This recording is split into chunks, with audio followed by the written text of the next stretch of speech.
world, and welcome to Development Heaven, a design podcast where we discuss development hell, or the changes your favorite pieces of media go through from inception to execution. I am your host, Vincent Marnelli, and I'm joined, as always, by my co-host, Glenn Cagle. Hey, Vincent. How's it going? Hey, buddy.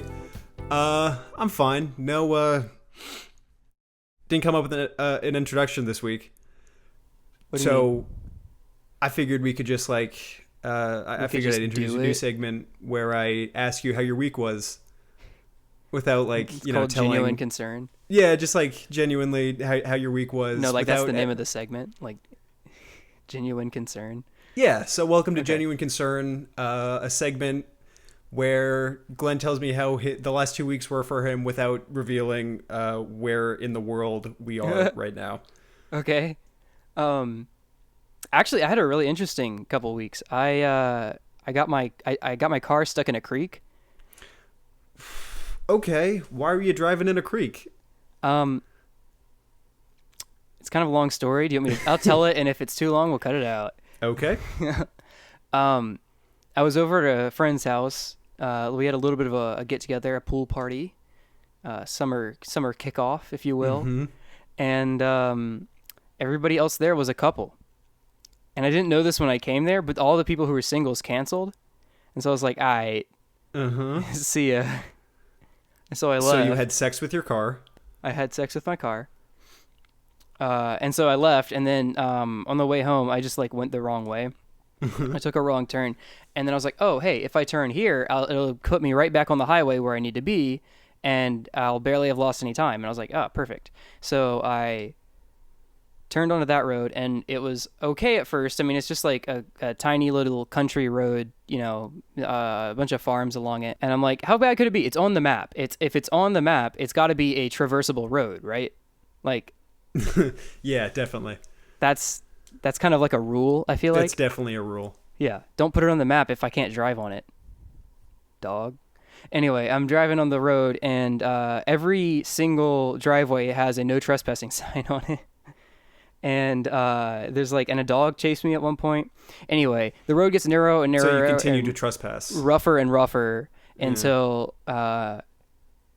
it comes to a creek. And this creek is very shallow, and I cross it no problem. But then I find that the road is actually flooded from there up into the next creek crossing. What?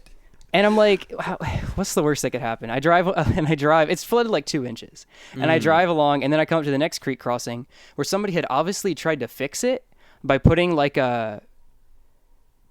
some sort of paving over those plastic tubes to direct water underneath the road. Yeah. So somebody had obviously tried to do that, but it had broken. And I was like, I drive a Prius, by the way. I was you know what? I've come this far. There's not enough room to turn around. Pedal to the metal, and I got stuck in that little pipe thing. My tire was on the in some water on the little pipe thing, and it was a mess. It was a mess. So I faffed about there for a while. So I didn't have any phone reception there. I'm in the middle of nowhere. So I locked up my car and hit the road, and I walked all the way back to the last intersection where I had a phone signal, and then I called the friends that were at the party, and they all came in, and then they tried to come and find me, and did you get them stuck too? They went the wrong way. Oh, no. Which was the right way, because you had went the wrong way. Yeah. So I ended up sitting by that intersection for an hour in the dark at midnight. So I guess it was from between midnight and 1. Yeah, Glenn, that's a scary story. Yeah, I'm sorry. I didn't mean to spook you. I'm kind of spooked. Yeah. Actually, It was really peaceful. Honestly, I was while I was walking on that road and it was dark and I couldn't tell where I was going. And I was I know that this is a scary situation, but I'm not scared. Right, there were ghosts all around. But besides the ghosts. It was I don't know. It was a little weird because I was what shit? I mean, I don't know. I felt like this was just it was actually kind of peaceful. I don't know. Did you meet back up with that dog? I drove past it on the way back, yeah. And it chased me again. I had an all right 2 weeks. I didn't get stuck in a creek. I baked some bomb-ass cookies. Nice. And I marathoned the Planet of the Apes movies. Oh, hell yeah. So I think I've never seen them, but they sound interesting. They're good. They're cool. classics for a reason. Cool. But hey, speaking of movies, though, we did do a movie night for this week's episode, didn't we? Yes, that's our theme. That's our classic segue. That's our theme. Warning, theme incoming. So anyway, who's going first this week, Glenn? This one was kind of last minute because I got my car stuck in a creek, so I didn't have any time to prepare like a randomness segment. So I'm gonna roll some dice. Oh, by the way, don't dice make like the most like sonically interesting sound? I can't keep doing this every week. Every time, Vincent, I'm gonna do this to you. They don't. I mean, you know what? Dude, I could listen to this all day long. I don't know if the MP3 format will do it as much justice as you think it's doing. Dice. All right, I'm going to roll some dice. I've got a red die and a black die. And do you want red or black? Always bet on black. Do you want high or low? Oh, high. Okay, if black turns up higher than red, Vincent goes first. No, too late. You drive a hard bargain, Vincent, but I drive a harder one. I also drive a Prius. Oh, they both rolled 3. Well, you didn't come up with the contingency plan for this one, did you? I did. It's called re-roll. Okay, cool. Black 2, red 1, baby. So I go first. Yes, you do. I go first this week. Perfect. Yeah, because I went first last week. Or last fortnight. That lines up. What is this, episode 4? This is episode 4, Vincent. I think I've gone first 3 out of 4 times. That might be true. But that's not that unexpected statistically. I know that. I took statistics. Oh, yeah. That's a callback. Right. So for this week, we thought we would change up the format a little bit. I believe so far in the previous 3 episodes, we've talked about 5 video games and like a handful of baselines from last week. So this week, I figured we would talk about movies instead, because we also like movies. We have multiple facets, but very interesting characters, you and I. So interesting. Mm-hmm. We like games. I'm putting that on movies. I'm putting that on my Tinder. Very interesting. It's already on my resume. Multiple facets, likes movies and video games. So I'm going to talk about a movie I don't really like. That's not a good start. I'm going to talk about Frozen. No, it's a great start. It's a good start. I'm going to talk about Frozen, a film that's fine. Didn't it win like a bunch of... It was highly acclaimed, and I think that's part of my problem with it. Listen, I know it's like... All right, I'm going to bring back our famous segment, Hot on Cold, Hot Takes on Cold Topics, which feels thematically appropriate for the movie Frozen. Man. Frozen Fever, even. Frozen Fever, even. It won a lot of Oscars, I believe. And in my opinion, it didn't really deserve them. Okay. Because the entirety of Frozen is just that one song. It's, it feels like it's just Let It Go is the reason people know the movie and remember it. Because the rest of it's sort of unremarkable. Interesting take. Okay. And I do feel like you have to compare it to the previous film, Tangled, which is better. So it did come out when I was 14, and so part of me, as any 14-year-old... You sympathized with Flynn Strider, or whatever his name was. Yeah. And you want to be him. Well, no, more that as a 14-year-old, you don't like anything that isn't targeted towards my specific demographic, right? Totally, so yeah. 100%. And I've yet to meet a 14-year-old that enjoys musicals. Well, that isn't in them. That isn't in them, exactly. I'm sure they exist. Call in at the number you see on your screen right now. I'm not going to spend this episode harping on a highly acclaimed movie that millions of people enjoy. Because as I was researching this film, this is an absolutely unprecedented case for me, because this is a film that had been in development hell since 1937. What? Even before Snow White, right? The first animated feature Disney ever made. They had an idea, a project they wanted to make about the life of Hans Christian Andersen. This originally started out as a live-action biography, but So they wanted to do a biography of the author of several of their stories, and that turned like into the Ugly Duckling and shit. Right, and Little Mermaid, all that, and that turned into Frozen, correct. So many people might know this, but Frozen starts out its life as an adaptation of Hans Christian Andersen's The Snow Queen, which is a 7-part story he wrote at some point. I'm not going to summarize it because I haven't read it. Okay. Is it long? But it sounds batshit. It's like a weird. It sounds. I don't know. I don't know anything about it. That's interesting. Well, I'll give you the. Didn't Cliff he mostly notes. write like short stories? Something like that. I mean, it's their fables, right? Right.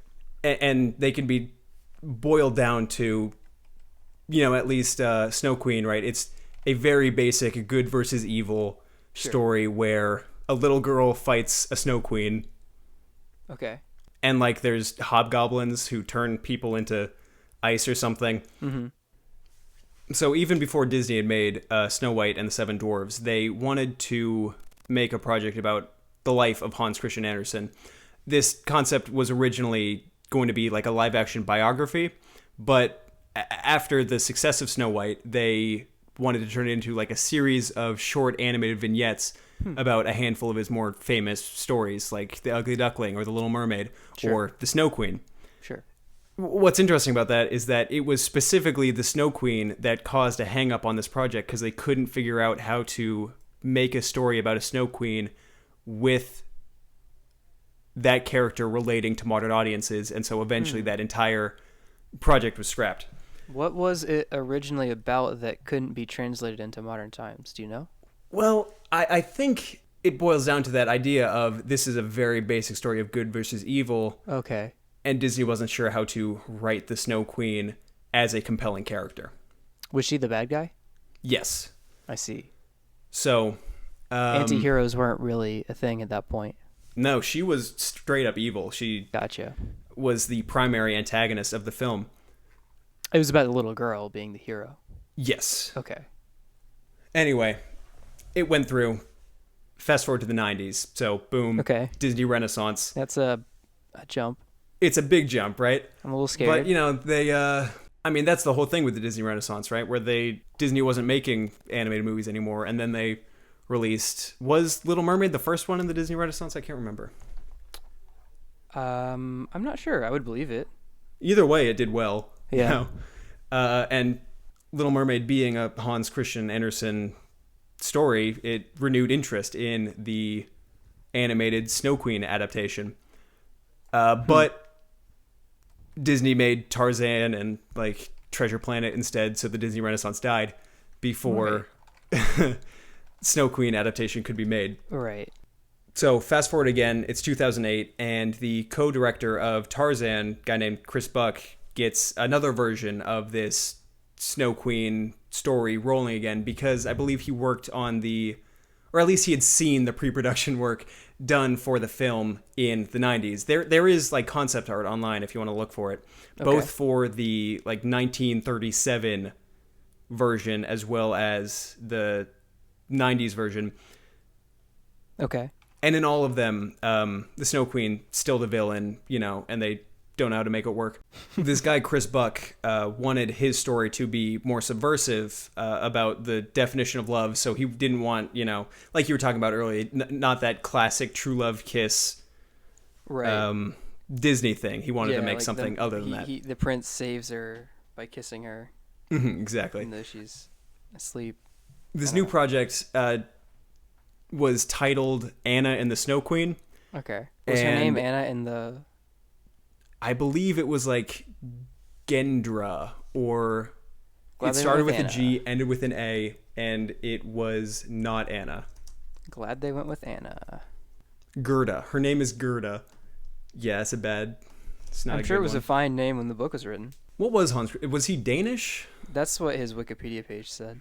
Okay. So this new project was called Anna and the Snow Queen, and it was at this time that Josh Gad becomes attached to it, right? He's the voice of Olaf, the funny little snowman with the worst character design. I'm sure, I think it was clever because it was probably super easy to animate. Snowman can't be hard to animate, I imagine. They're, Right. 3 balls stacked on top of each other. So you think, what don't you like about his character design? It's just, it's the face. Okay, so here's the thing. The buck tooth? Like I said, I'm not going to spend all of this episode ragging on I Frozen. want to hear what you have to say, though. Snowmen should be so easily marketable. You know what I mean? Uh-huh. I mean, it's like better porgs. Right. Where there's such a simple, aesthetically pleasing looking thing that it's so instantly recognizable. It's like a perfect icon, the snowman. And you don't think Olaf has that? No. Really? He looks like a lump of shit. I've seen many like plushies. Yeah, and do you think they look good? They look as good as any other plushie. Well, let's do an experiment. Okay, I'm all for an experiment. Just Google Olaf. Okay. Just Google Olaf. Just straight up Olaf, just Olaf. OLAF. Tell me what you see. Yep. I see the snowman. You see the snowman? I see so much of the Olaf the snowman. Yeah. Because they they really did hammer in this whole marketing ploy, because snowmen should be marketable, but it's the, I don't know, the tooth. You see that big old he's tooth? got that buck tooth, yeah.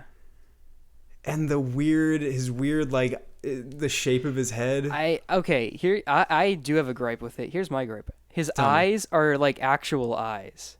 Like people eyes. Yeah, that's a Yeah. little weird to me. Where did what? Yeah, okay. I don't know why and he's got they decided. eyebrows. Yeah, why they decided this snowman. I think Should have his a face buck is tooth. I think his face is charming, but I see what you're saying. Well, then I guess that's what makes us different, huh? Dude, I never thought Olaf would come between us. Anyway, I mean, what has he got, like clearly, grass in his head? Is that what that is? Yeah, it's like sticks or something. I wouldn't. Yeah, that's not very snowman. And why Have does you he have ever made a cheekbones? snowman? Okay, yeah, he has. Yeah, it's the cheekbones are big for me. That's it. Why does he have cheekbones? What kind of Yeah. snowman has cheekbones? I don't know. Like I said, snowmen are such He has icons. feet too. Why snowmen don't have feet? Yeah, the feet are weird. Okay. You're slowly turning me to your side. I'm starting to see the world through Vincent colored glasses. And I'm just seeing Olaf's feet everywhere. Nothing but Olaf's feet all around. Listen, I don't hate Olaf, all right, but He's a fun character, but he doesn't need cheekbones, he doesn't need feet, he doesn't need people eyes or eyebrows. I'm just he doesn't need hair. disappointed because he could be better. Anyway, this 2008 version with Josh Gad fell into development hell really fast because they just had a name and Josh Gad, and they still didn't know how to make the Snow Queen character work. That's going to be that's been the running theme so far. Is it that hard to write a redemption arc for her? Well, because they wanted her to be a villain, and that's what's interesting. They didn't want to do the whole Maleficent thing. No, well, because Maleficent was just ruthlessly evil, wasn't she? Until they made the Angelina Jolie movies. Yeah. She in the cartoon. She was. Mm-hmm. I don't think she had any sort of redeeming qualities. I think she died in the end. Yeah. So all they've said about this specific version is that they had all the characters there, all the sort of pieces in place, but they were all really one-dimensional, and they didn't know how to make them resonate with the audience. I see. And I believe that it's around this point that it's somewhere in here until the actual release of the film that they decide Elsa should be Anna's sister, and that lets you have that untraditional love element. Yeah, that Philos.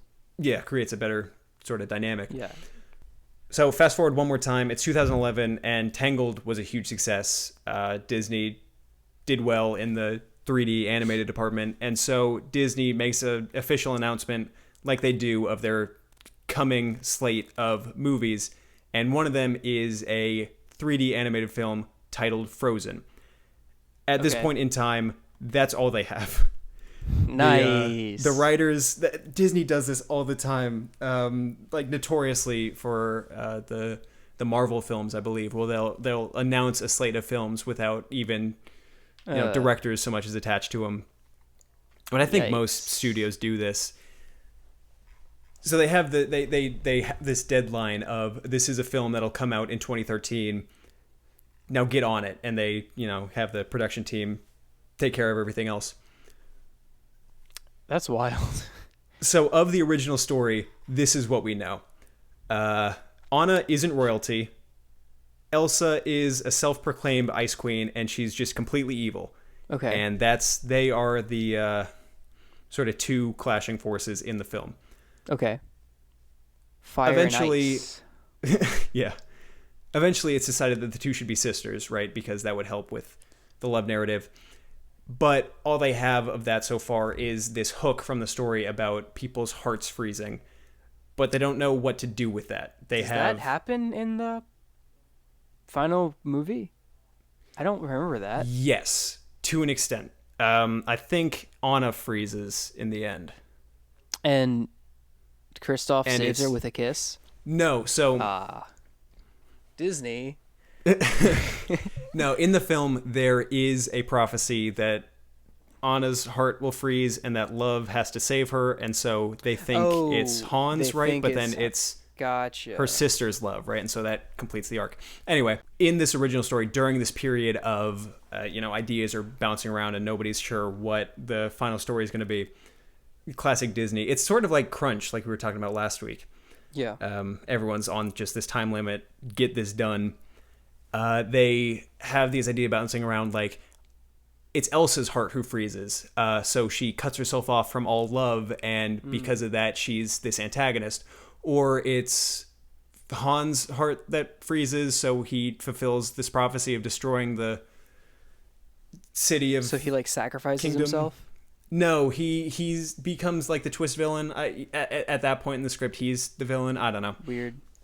Anyway, they ended up going with Anna's heart being frozen, but they still don't know entirely what to do with Elsa's arc. They don't know how to make her a more relatable character. And so this is why I claim that the song Let It Go is the only thing that really defines Frozen, because... All right, so dig this. Mm-hmm. I'm digging it. They're rewriting the script, and they're scrapping everything, and they're getting new concept art drawn up, and this project is in this weird amorphous state, but they need to get the songwriters going because that takes some time to do. And so the songwriters look at this villain, Elsa, and go, oh, she's... they want to write a song that shows her sort of emotional vulnerability and explains her villainous origins, and they end up writing Let It Go. Mm-hmm. And it's a jam, it's a anthem. It's a hit, yeah. And it completely misses the point of a villainous Elsa, and it sends a completely different message. So there's no arc anymore. It's just... the writers, it's a good song, and the writers really liked it, and so they decided that instead of making her the villain, they include this twist villain, and they make Elsa a protagonist with her sister, and that becomes the story. But it does throw off the arc where Elsa isn't so much redeemed because she's shown leaving, but it's never what she wants to do. That's the point. She was never truly antagonistic. The story sends a weird message where it's let it go and do your own thing, but then also the end of the film wants you to be don't do that. Yeah, okay. That's actually a really interesting take. I've never thought about that before. I always focused on we were talking about earlier, it's the sisterly love. Mm-hmm. And I was I always commended this movie for being it's the first one I know of where Disney was hey, let's not focus on the female character finding a love interest. Let's focus on and it does it really well. Yeah, and I think it set the stage pretty well for that, because then after that we got Moana. Yeah. And yeah, Moana slaps. Moana slaps. I've told you this. Moana is like my favorite Disney movie. Really? Yeah, I didn't know that. That's cool. I like Moana more than I feel like I should. Huh. Anyway, that's my hot take on the cold subject of Frozen. The pacing is made for Elsa to be a villain, and it kind of throws everything out of whack. And it kind of doesn't. Yeah. I do have some fun facts for you. As usual. If you want to hear them. Vincent, you know what I say? What do you say? All facts are fun. Well, here we go. So first off, our best friend Olaf, he originally in most versions of the script. What's up? I don't think he's our best friend anymore. After we trashed him a second ago, I think he's not really into us. Anyway, our acquaintance Olaf. Yeah, our mortal enemy Olaf. Yeah. For most of the versions of the script, Olaf had a snow globe with him at all times, which was like represented the good in Elsa, but that was cut pretty late because they worried that the film was already like really packed with symbols. Yeah. Which is true. Yeah. They also said that Olaf was like really likely to get cut from the film because he doesn't their only do anything. Marketable character. Well, I mean, they're the whole film is very marketable. They didn't even need to market it because they wrote such a good song. That's true. But I feel like Olaf, Disney always has like their little plushie, their little thing that they can make into a plushie. But there was the reindeer as well, right? I mean, I guess I would rather play with an Olaf plushie than a Sven plushie. Anyway, Olaf was very liable to get cut because they didn't have him doing anything in the film. So they rewrote a scene near the end when Anna needs to go and confront Elsa. Olaf comes in and gives her the inspiration to do so. And so other than that, the film doesn't work. They included that real sneakily to make sure that Disney couldn't remove Olaf. Josh Gad's classic character from the movie. Yeah. Which was at one point the whole movie, all they had. Yeah. And honestly, thank God, right? Yeah. I remember the first time I did like 3D modeling, it was all about snowmen. Like, I kid you not, like 3D modeling, when I first started, it was like, here's how you make a snowman. Here's how you make a little wintry scene for them. Because they're so easy. You can make it with just primitive shapes. It's just circles? It's just like spheres. Yeah. Right. And then like a cone for the nose. And you give them a little top hat. Wow. Which is just a cylinder. And then you give like a little flat cylinder for the bill of the top hat. Or the rim or so whatever it's called. Baffles me how they still messed up Olaf so bad.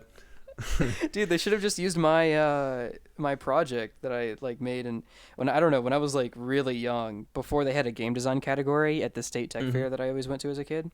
I always had to be an animation, and so I would always do like a Blender animation, and I did like a little snowman guy that like walked around and then he lost his hat and he had to go find it, and they could have just used that instead. I mean, I would have totally. They probably should have. They'd be better off, yeah. Are you kidding me? There's always next time. Yeah. It won too. Like I won with. Oh, yeah. Put that on your resume. Send it to Disney. Not that specifically, but the fact that I won is on my resume. Okay. You should put. I'm saying put the snowman on your resume. I don't know if that. I just like take a screenshot of it and then put that. Like I don't even need text anymore. I just. Yes. Print out a screenshot of my snowman character. Okay, you're right. Yeah. This is going off the rails, Vincent. A little bit. One other thing, like I was saying, the sister relationship is the key aspect of this movie. And so when they decided that the protagonists will be sister characters, what they did is they got women from all over the studio, the Disney lot, who had sisters, and they set up a sister summit to discuss their relationships with their sisters and how to translate that into a film. Okay. And I think that's fantastic. I mean, it works, obviously. That's really good because I see so much, like being we both have one brother, one sister, right? Yeah, yeah. And being a sib, that's the actual word, by the way. Being a sib, I was told it was by a teacher. Okay. Well, I believe teachers. Yeah. So I've got to I am like hyper aware of when like in a movie you see like a brother and the sister and they're like, "Hey little bro," you know, like it's just the worst. Like we were watching Age of Ultron a while ago, and when the Maximov twins, Quicksilver and Scarlet Witch. Yeah. When they're like, you know, we just went through like a perilous fight and they could have both died and they managed to like reunite. And the way they like lock eyes with each other and put their hand on each other's abdomen. Sure. What? I was deeply disturbed by that. Yeah. Like, not even in the fact that it was like it being indicative of incest is one thing, but being indicative of like, or just like, I don't think anyone would greet each other that way. They're twins, so it's different. Oh, it's different because they're twins. Yeah, because they're twins. Because they're twins. You don't have a twin, so you wouldn't know what that's like. Did we mention that they were twins? Yeah. I'm glad they asked actual people how to be a sibling for this movie. Yeah. And it shows. You're right. Fun. It shows in the movie. Okay, Vincent, all that time travel has got me in some kind of mood, Vincent. A hell of a mood. A hell of a mood. So today we're talking about everyone's favorite, Back to the Future. That is my favorite. The trilogy. I'm not talking. I'm not discriminating. I'm talking about all three of them. Okay. Fair enough. All three of them at once. I'm going to record them separately, and you're going to play them over each other. All right. Audio experience. Yeah. Podcasts. I'll talk about part 1 and we'll play that in your left ear. I'll talk about part 2 and we'll play that in your right ear, and I'll talk about part 3 and then personally live in front of you. And if you don't like it, then what's wrong with you, honestly? Yeah, you just don't understand art. Yeah. I mean, you're allowed to, but this is where we're going. This is where podcasts are going. The future of podcasts. Yeah. So one of the things that I really like about this trilogy, or what makes it stand out, is that it spans the sort of coming of age of the visual effects industry. So, and you can really see that it's like a time capsule. And I'll give you some examples. In part 1, the lightning bolts in the sky in the storm scene were hand drawn with like a white like marker or something on the film by an artist. All right. Yeah. Kind of wild, right? His name is Wes Takahashi. Or Takahashi, sorry. Wes Takahashi drew in these lightning bolts by hand in the first one. There's some other lighting effects that were done that way. Some other things that they did in the first part that seemed like really just blow my mind. Like how could a professional studio have done this? They they got some like fiber fill, which was like this like poofy material. You know, when you make like a spider web in a haunted house. Oh, sure. Okay. Yeah. So they got a whole bunch of that, and they had Ken Ralston, one of the guys that was working on it, crawl around underneath the fiberfill, flashing a light to create like the lightning effects behind the clouds, and they just recorded that and then like pasted it in above the and put it on the sky. Yeah. Wow. Okay. Right. So really weird it's creative. stuff. I'll give him that. Yeah. No. Totally. This is ILM, so the Industrial Light and Magic, George Lucas's company that he founded for Star Wars. They are like kind of the biggest innovators in the big dogs. Yeah, if you will. they invented a lot of the techniques that were used throughout, all the way up until digital compositing became like the primary. The industry standard. Yeah. Yeah. And they even still do stuff today in like digital animation, CGI, stuff like that. Or digital techniques, I should say. And of course, because a lot of digital techniques were used in the third one. So the first one, all film, all practical effects. They did some tricks, of course, with miniatures and. I don't think they did any split screening in that one, but yeah, a few tricks with like rotoscoping and drawing on the film. But by the time they got to the third one, there's a lot of CGI, a lot of other stuff, but it was all still shot on film, so it had to be composited together, which just blows my mind at how well they did. Talking about the CGI, it was it's kind of used as a parody of itself in part 2. If you remember, like the big Jaws shark. Oh right, and the shark still looks fake. Right, yeah. And then when he goes into the soda bar and there's like a TV waiter, and it's like, what's that guy's name? You know what I'm talking about? And it's got like the weird face against like the background. It's like the most 80s thing you've ever seen. Sort of. She's wearing like a 60s No. It's not the waitress herself. He's on a screen. It's like a. Oh, what's it called? Was it Max Headroom? Max Headroom. Oh, you're talking about Max Headroom. Yeah. So yeah, like all of the CGI in that one's like used to be like real corny, but the so for any like of the serious scenes they use miniatures. For instance, the DeLorean. Obviously, there was like a 1/5 scale DeLorean that they used for filming all the scenes where it's flying. So they would. They invented this machine called, or I don't know if they invented this one, but they used it. It's called the Dijkstraflex, and it's called a motion control system that, you know what? It was, used it first in Star Wars. This is the first time a motion control system was ever used at this scale. Was it for the X-Wings? Yeah, to control the X-Wings and the TIE fighters in the chase scenes. Right. And then those blaster bolts were hand-drawn on there.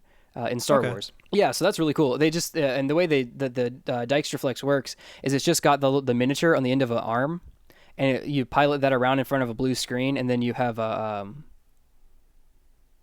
well today we use green screening, but back then it was blue screening because that works better on film. And so they would they put whatever background they wanted on there, and a lot of space backgrounds back then were just you hang like a black felt curtain or black curtain of some sort in front of a bright white light, and then you poke holes in it. Wow. Yeah, totally. That's how a lot of the space backgrounds in Star Wars are made that way. Huh. Cool. But I'm not here to talk about Star Wars. But yeah, the Dijkstraflex. Yeah. So it's got these little arms, and the purpose of that was so that if you think about like stop motion, I don't know. Have you ever tried stop motion, Vincent? I have. Yeah. I used to do a lot of. Don't look these up, but it was like Lego stop motions. Okay, yeah, I would do in my basement. Yeah, totally. I would say that Lego stop motions are pretty nice because they have like predetermined increments to move them. But if you ever try like claymation or just any regular stop motion, it's actually really difficult to just because you have to estimate how far to move each limb in every shot. And it causes and it can look really jerky if you don't have years of experience. So they kind of got over this in using the Dijkstraflex because it was basically a computerized stop motion machine. Can you spell that for me? Dykstraflex.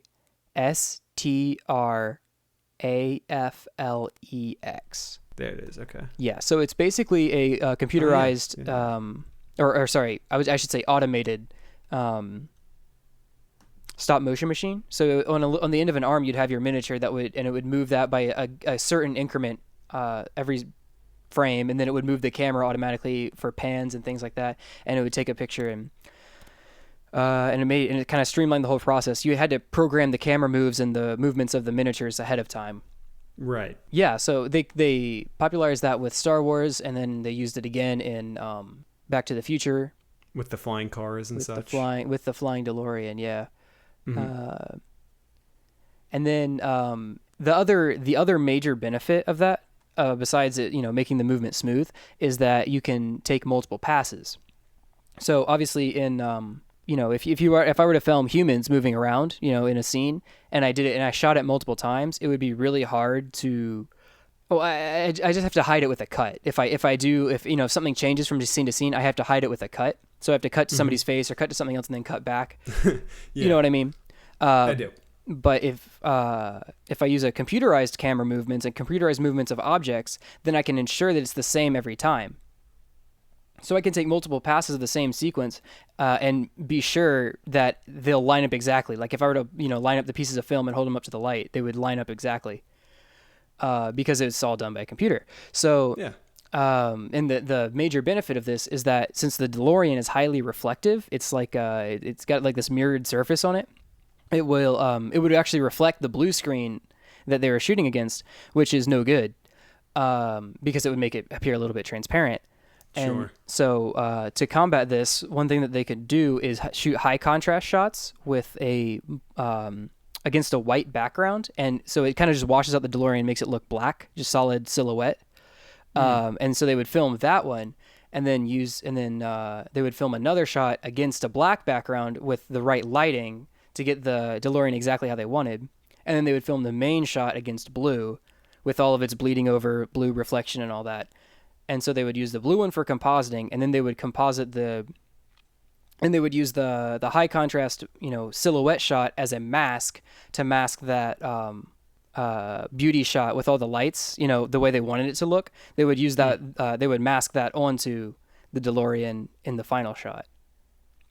And if it sounds complicated, it's because it was. Sure. But it's, I don't know, in my opinion, that's like really cool to be able to like think through all the steps that you need to do to make something work like that. And it's just incredible to me. Old school practical effects are magical.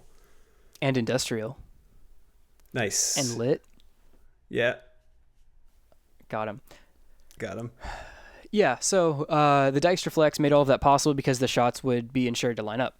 Now, I know the production of the second two were done at the same time, right? They were all filmed consecutively. Yes, that's true. So let's that's a great point. I'll talk about that. So Bob Zemeckis, he didn't want to be he made the first one, was a big hit. The movie studio said, let's definitely make a second one, and he said no because he didn't want to be known as the Back to the Future guy. Oh. Yeah, he likes to have a variety of genres. He never likes to repeat himself. So he agreed to work on part 2 on the condition that he was allowed to make another movie in between. He made the movie Who Framed Roger Rabbit. Have you ever seen it? I have. That was in between the Back to the Futures? Yes. Yeah, wow. And it was really rushed because they were rushing him to work on Back to the Future 2. Huh. I mean, technically, it's incredibly impressive. Oh yeah. That movie was revolutionary in the compositing industry because they put hand-drawn cartoons over film shot live action scenes. Yeah. And also, it was like the only time that Warner Bros. And Disney characters were in the same movie, like a real Mario and Sonic Olympics kind of moment for the film industry. Yeah.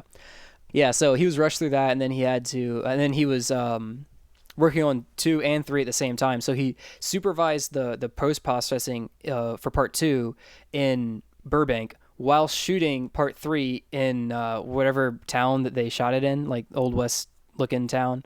And he had to like fly back and forth between them. It was ridiculous, but the man was dedicated and probably pretty stressed. Yeah. Actually, Michael J. Fox was doing Family Ties, his TV show, at the same time that he was shooting Back to the Future 1. He would shoot Family Ties during the day and Back to the Future at night, and he got like 5 hours of sleep a day. You can't tell. Yeah, I know. He said it's like the worst shape he's ever been in, but he still looks great in that movie. He's still, what is it? I have a quote right here from him. He says, "It was my dream to be in film and television business, although I didn't know I'd be doing them simultaneously." Real character, that Michael. More power to him. Yeah. Honestly, this film is more impressive than it has any right to be. Anyway. I've got a lot more that I want to talk about, and a lot of this is probably going to get cut out because we recorded a lot today. But I want to talk to you about the concepts. So this we're here on Development Heaven. We like to talk about Development Hell. So let's talk about some of the ways that this changed when it was in production. So it all started when a man named Bob Gale visited his parents and found his father's yearbook in his basement. And he found out that his father had been the president of his graduating class. Mm-hmm. And he said, I didn't even know the president of my graduating class. Would me and my father have even been friends if we had attended school together? Like, I don't know. It's Okay. an interesting thing to think about. interesting. And that kind of blossomed into the story of Back to the Future. Would I even date my mom if I was in the past? Would I even? So he he talked to Zemeckis about this, and they were like, "Yeah, this is a really cool story." And they just started talking about it. You know how you do. And eventually Zemeckis brought the idea to Spielberg, who was like, "Man, that sounds really good." They wanted to direct it, obviously, but they didn't want Spielberg to produce it because both of their films that they had done before that under Spielberg had flopped, sort of, and they didn't want to. Really? Yeah, I don't have it written down what those films are called. Because that Spielberg name is liquid gold, baby. And that's what they wanted to avoid. They didn't want to be known as the guys who only got a job because they were friends with Spielberg. Huh. You see what I mean? Yeah. So they went to a bunch of other studios, and get this. This is like 1980. Or 1981. This is 1981. Yeah. They finished the script, or the first draft, and they're going to these different studios to present it. And they're all turning them down. I mean, you have to admit, it is a weird story, right? It's a really weird story, yeah. On first glance, you wouldn't think it's a family-friendly flick. But that's kind of it. That's kind of the thing. A lot of the so they went to Columbia first, and Columbia put this film in a turnaround because, get this, it wasn't sexual enough. No. Yes. They said the film was heartwarming and fun, but it wasn't sexual enough, and they said, take it to Disney.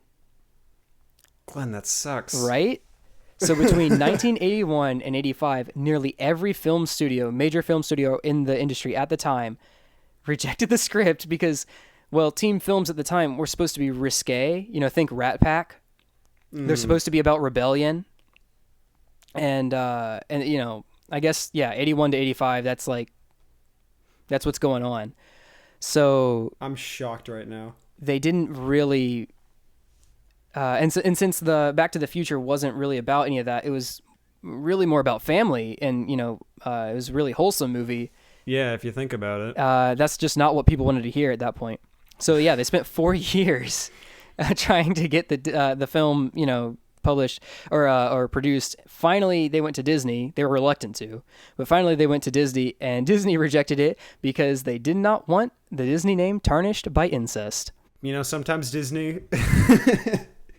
So sometimes they are a business, so... Yeah, so it's too risque for Disney, not risque enough for anyone else. What are they going to do but crawl back to good old Stevie Spielberg? Yeah, so they, in that kind of interim where they were getting rejected, they finally decided they were going to have to go back to Spielberg because he said he loved it. He really liked the script. But rather than go straight back to them, Zemeckis actually directed Romancing the Stone. I've never seen it or heard of it, but he directed that in order to gain some clout as a director for himself. So that like we said, he wasn't just kind of banking on the Spielberg name, because he was definitely an up and comer this time. Yeah. So then once he bright faced baby boy. Once he had made a name for himself, he went back to Spielberg and said, hey, he had a company called Amblin Entertainment. They've got the little ET as their logo. Yeah. He said, do you want to produce this? And Spielberg said, of course. I loved it. But the problem was they'd gone to Columbia first, and somehow that gave Columbia like certain rights to it. So Columbia wanted to do a remake of a film called Double Indemnity. Yeah, they want to do anyway. It's an older film. They wanted to do a remake called Big Trouble, but the script was too close. It was infringing on the copyright, so they had to get the rights from Universal.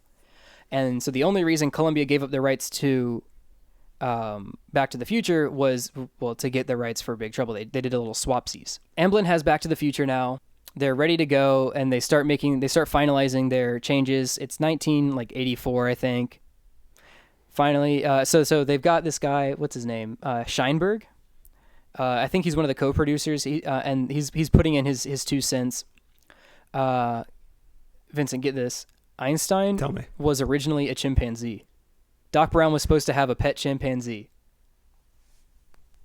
Huh. Yeah.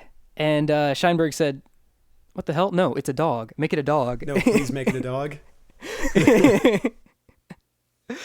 He also wanted to change the name to Spaceman from Pluto. Because the name was originally Monkeying Around. The name was originally Back to the Future. The name was a perfectly good name. He wanted to change it to Spaceman from Pluto. That blows. Oh, no, that's the name of the fake story in it. Okay, yeah. Got it. And he said that no film with the word future in its title would ever do well. He also what a moron. Right. He also suggested that Marty say he is a spaceman from Pluto instead of saying his name is Darth Vader from Vulcan in that first crash scene when he first goes back to the 1950s. Yeah. So they're like that's dumb, and they called up Spielberg, and Spielberg was like, he told Steinberg that his title and related changes were a joke, like that's what he said, and so, you'll never work in this industry again. Yeah, basically. But we're making him a dog. You're right about that. So Scheinberg got wheel embarrassed, and he stopped pushing the matter. Let's see. What were some other changes to the script? Originally it was going to be a refrigerator, the time machine. The DeLorean? Yeah. Oh boy. Yeah, the time machine was originally going to be a refrigerator, but they had one of the problems they had with that. Big problems back in the day was people getting locked in their fridges, wasn't it? Exactly. That's what Zemeckis feared. He was like, this is just going to encourage kids to lock themselves in refrigerators even more. Yeah. Also, no good. Also, it would kind of box them in because they would never be able to have the time machine move easily. If they'd have to carry it or something, it would just right. It would kind of hurt the story a little bit. So they went with the DeLorean, and specifically they chose the DeLorean model car because it would make the gag with when the farmers mistake it for a flying saucer. It made that more believable. Because I guess it's sort of like a silver flat car. When the doors open up, it looks like a spacecraft. Mm-hmm. Yeah. So yeah, they changed that to a DeLorean. Originally they were going to have the in the plot of the first movie near the end, spoilers, he gets back to 1985, the present, by he has to receive like 1.21 gigawatts of electricity or something like that. Mm-hmm. And the only way to generate that much electricity in 1955, because there's no nuclear power, is to or nuclear power isn't readily available, is to receive the jolt from a lightning strike. Originally, the plan was to have them drive out to Nevada, where there's a nuclear test site, and drive through a nuclear explosion. Sounds dangerous. Right? I mean, I guess it would have been dramatic, but they decided against that. I think it was like too high budget. That is honestly surprising to me, because the whole clock tower burning down part of the film is like really tightly written. Yeah, it works a little bit too well to have been changed like that. Yeah. Anyway, that's one of the things that they decided that it was too high budget to have a bomb, pyrotechnics and all that. So they just had good old Wes Takahashi draw in the lightning, and it worked just fine. So I don't know if that sounds a little bit familiar to you. For a refrigerator in a nuclear blast in Nevada. Indiana Jones 4. Yeah. Yep. So Spielberg actually just stored that one right in his old dome, the old safe, in the old memory banks, in the old dome, and he just took that right with him to 2008 when he made Indiana Jones and the Kingdom of the Crystal Skull. Just kind of. It was worse for it. Huh? Oh, I mean, I don't know. Yeah. I don't think I've ever seen that one. Like you said before, the Spaceman from Pluto thing, that eventually became the name of the comic that the kid is holding in the farmer scene, in the crash scene where he crashes into the farmhouse or their barn. Yeah, he's got. I think it's like Space Zombies from Pluto or something like that, but it was inspired by that. Another couple fun facts. Another thing about how like this movie was like kind of just bodged together for being such a masterpiece. When they wrote the script, it like kind of occurred to them like, why are Marty and Doc such close friends? Like that's kind of weird, right? A little bit, yeah. So the way they fixed that, the way they rectified this, in the opening scene, have Marty play a giant amplifier in Doc's garage. And I never questioned their friendship after that. Did you? They don't, do they? Did you? I didn't. Yeah. It's like when you like somehow that just makes it okay. Like you just open with Marty, you show he has a key to his garage, so obviously you trust him. And then he goes in there and he plays a giant amplifier and blows it out. And it's just like, and after that, I'd never questioned why they were friends. And a friendship is born. Sure. Yeah. It's like, I don't know how they did that, how they managed to get that to work. This is a little bit of a fun fact. So Michael J. Fox was their first choice to play Marty when they were casting. But he was busy with his TV sitcom called Family Ties. So they got this other guy named Eric Stoltz. They cast him. But they were like 2 weeks into filming, they decided that he wasn't a good fit. Yeah, so they switched, and it cost $3 million. I guess because they had to already pay, and they had to pay him for the work that he already did. Yeah. Anyway, they said that Stoltz's performance was too dramatic and not comedic enough. Whereas when they cast Fox, because they thought that he would be playing himself. Also, Stoltz didn't skateboard. Just imagine being the guy that had to tell him that. Well, here's the thing. I was right in your boat when I was reading about this at first, but then I ran across this. Stoltz actually felt really uncomfortable in the role. Oh. He actually phoned up one of the directors and said in private, I think they made a mistake in casting me. Oh my God. Right? Wow. Yeah. Okay. So either that was planted there to make us not hate the directors, or the guy isn't a great agent for himself. Or the guy just didn't really feel comfortable skateboarding. Me neither. Yeah. Oh yeah, me neither. Yeah, so Stoltz actually felt really uncomfortable in the role. And Gale and Zemeckis, they actually gave him a really good review when they, or not review, you know what I'm talking about. They gave him a good letter of recommendation or something. When they sent him off, they said, they spoke very highly of him. Said he did a good job, but he just wasn't the fit for the role.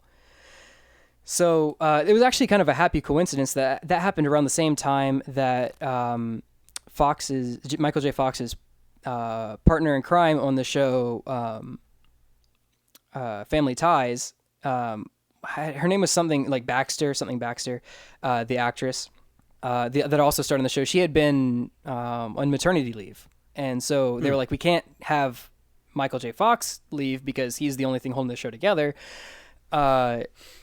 So finally, so around the time that they let Stoltz go, Baxter was able to come back on the show. She, had her maternity leave ran up, and so she was able to. She was done being a mom.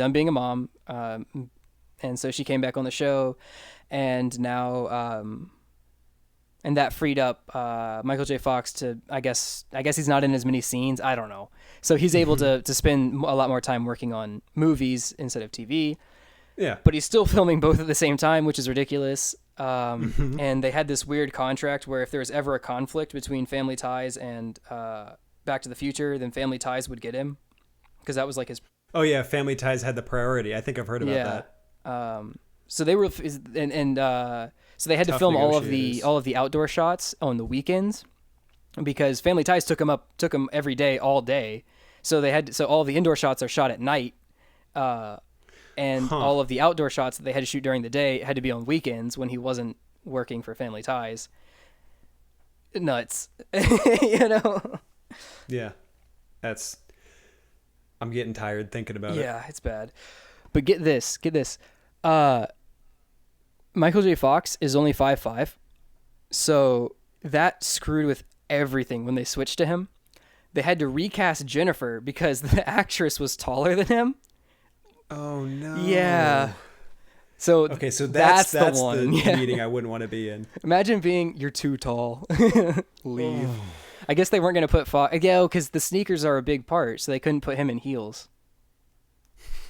Yeah. Another little weird height thing is that originally they wanted to have what's his nuts?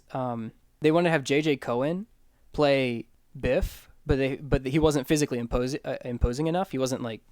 He was about the same height as Stoltz, so he, and they wanted the character Biff to be much taller than Marty. So they got this guy named Thomas F. Wilson to play him, and they recast J.J. Cohen as Skinhead, just one of his goons, which kind of sucks for Cohen because he had it right in the bag, and then they switched to Marty, and he's significantly taller. Or sorry, they switched to Michael J. Fox, and he's significantly taller than Michael J. Fox. So he could have played it, but they didn't switch him back, which is kind of a big. That's raw. Yeah. Yeah. Also, Christopher Lloyd is significantly taller. He's like 6'1", so he had to he played the whole thing hunched over, but it kind of works because he's like a crazy professor. He just kind of slouched for the whole movie. Something nobody ever talks about, or at least I don't ever hear people talking about, is the old man makeup in that movie. Because he was not that old, and he nowadays, as an old man, Christopher Lloyd, he looks exactly like what he looked like in the look. The first movie. The look was said to be inspired, obviously, by Albert Einstein, and sure, they nailed it. But that's hilarious that he looks like that now. Here's a little interesting fun fact for you, and I've noticed this in other movies.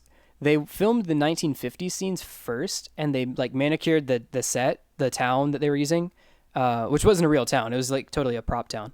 They manicured, they manicured it to perfection to look like it was his pristine town in the 50s. And then for the 80s one, they just kind of trashed it up. Oh, that's cool. Yeah, which I didn't. I mean, when you watch it, you don't go, "Oh, the 80s one looked like shit," but it kind of conveys a message that I guess that they were trying to say, that 50s nostalgia. Yeah, totally. Okay, well, that's what I got. So in that case, that's the show. So I want to thank you, Glenn, for the intro music. The song is called Bird on SoundCloud. It's also linked in the description. Also linked, we've got Matthew Inney and Natalie Quick. Matthew did some various logos for us, while Natalie did great work for our cover, so thank you to them, and thank you to you for listening. This unedited podcast is a monument to our declining mental facilities. Mine especially. Dude, mine's kind of all over the place, too. Mine was a Captain D video with with a Wikipedia page.